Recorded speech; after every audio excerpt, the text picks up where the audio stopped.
Argentina beats France on penalties to win World Cup. Hehuanshan saw its first snowfall of the year. Iran authorities arrest actress of Oscar-winning movie.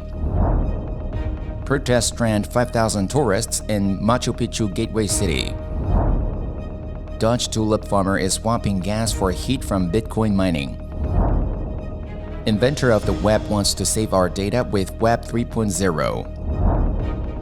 AI art generators produce works threatening artists.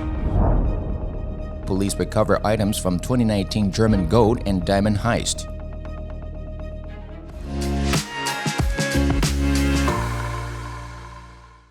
Hello, I'm Jolie. Thank you for joining us on FUNDAY News. It is Monday, December 19th, and here are your top stories.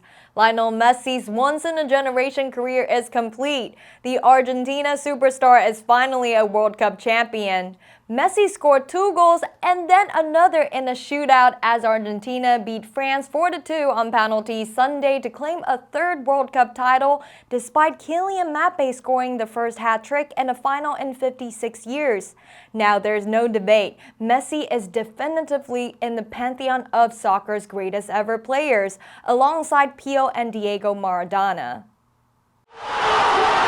As expected, fans back in Argentina were thrilled to see La Albiceleste lift the trophy in Qatar. The noise in Buenos Aires was deafening after Messi scored the first goal of the game. As the game progressed and France forced extra time, there was obviously tension across the world. But when Argentina finally claimed the victory in the penalty shootout, fans were relieved and giddy.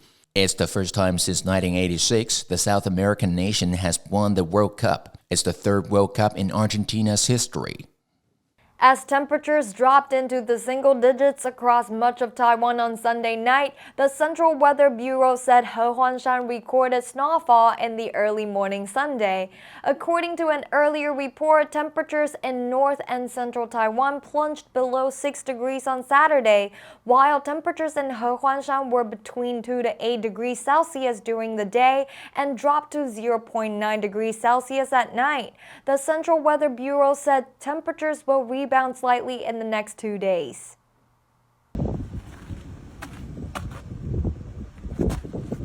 Since the humidity was not enough to support the snowfall for long, the media reported the snow on Hehuanshan was intermittent and much of it was far from accumulation.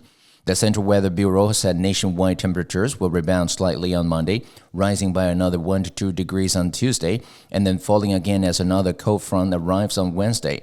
The cold front is expected to affect Taiwan through next weekend, but the chances of a white Christmas are probably quite small.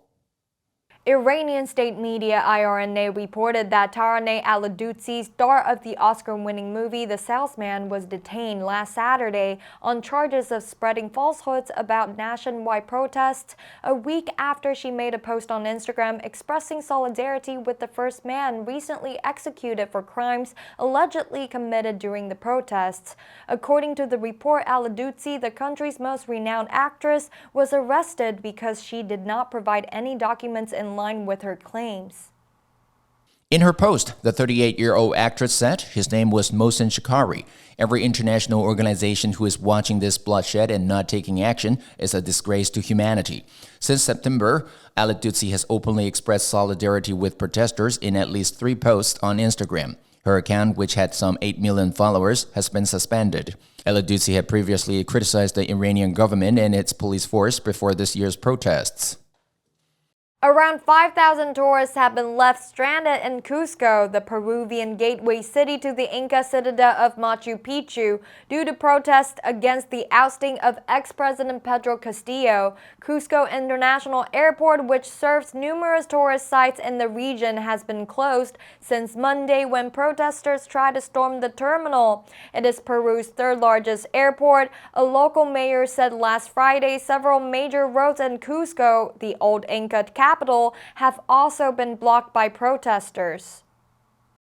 Trouble broke out in Peru last week after Castillo was impeached and arrested following his attempt to dissolve parliament and rule by decree. Initially detained for 7 days, Castillo was ordered to spend 18 months in pre-trial detention starting last Thursday. According to public prosecutor Elsa Diaz, the leftist former schoolteacher stands accused of rebellion and conspiracy. and could be jailed for up to 10 years if found guilty. Castillo's successor Dina Boluarte has declared a nationwide state of emergency for 30 days. It starts with one thing. In the end, it doesn't even matter. Better world, better world. Welcome to Gildo, California. The miracle has happened tonight. Pray I'll be missing you. Heal the world, make it a better place for you and for me and the entire human race. There are people dying, and I can't wait for the leaving, make a better place.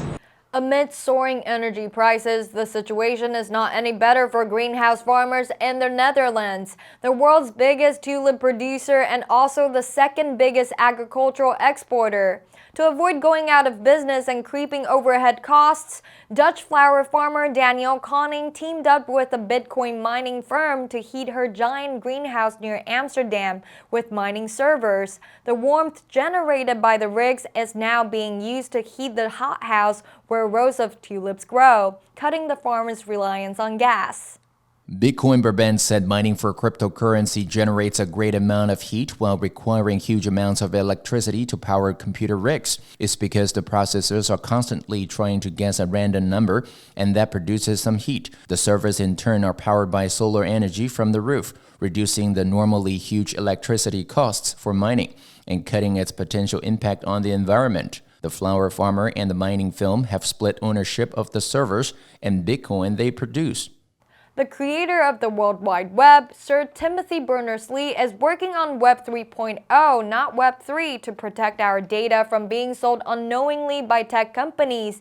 After Web 1.0, a read-only type of web in which only the few who knew the coding could publish anything, Web 2.0 now allows us to publish what we like under platforms such as Google, Facebook, but in return, many of these companies take our data to be used for targeted advertising. Berners-Lee wants to save our data with Web 3.0. He came up with a new project called Solid and later a new company called Inrupt to help Solid launch. Berners-Lee's platform can be accessed from your browser, but it is not an app. He calls it a pod where you can store your private data and access it very easily. In simpler terms, it can be thought of as your key or a digital ID that is kept secure. The technology is already available and Berners-Lee said Inrupt is speaking with governments. Other pilot users include the insurance industry as well as many other types of businesses. At the 2022 Colorado State Fair, Jason Ellen's AI-generated artwork theater De Opera Spatial, which was created using Midjourney, won in the category of Emerging Digital Artists. The award sparked much controversy and debate around the future of art. Some artists are concerned about the speed and accuracy at which an AI text-to-image generator can create artwork, because a tool like Stable Diffusion can, in a matter of seconds, create multiple artworks that would take artists hours or days to produce. Professor Bajong Omer, who has the Computer Vision and Learning Group at Ludwig Maximilian University of Munich, said, "I see Stable Diffusion much like a lot of other tools that we are seeing there, as just an enabling technology which enables the artist, the human being, the user utilizing these tools to then do more or do the things that they were already doing better, but not replacing them from the best." Omer said, "I have seen the goal of my research never wanting to replace human beings, human intelligence, or the like." German authorities said last Saturday they have recovered a significant part of the 18th century treasure stolen from Dresden's Greenwald Museum in a spectacular break-in more than 3 years ago. Prosecutors and police said in a statement that they secured 31 items in Berlin overnight, including several pieces that appear to be complete. They were taken to Dresden, where police and officials from the authority plan to check their authenticity and examine whether they are intact. German authorities said that the find was preceded by exploratory talks between prosecutors and the defense in an ongoing trial over the theft on a possible agreement that would include the return of stolen items. Officials said at the time that the items taken included a large diamond brooch and a diamond epaulet.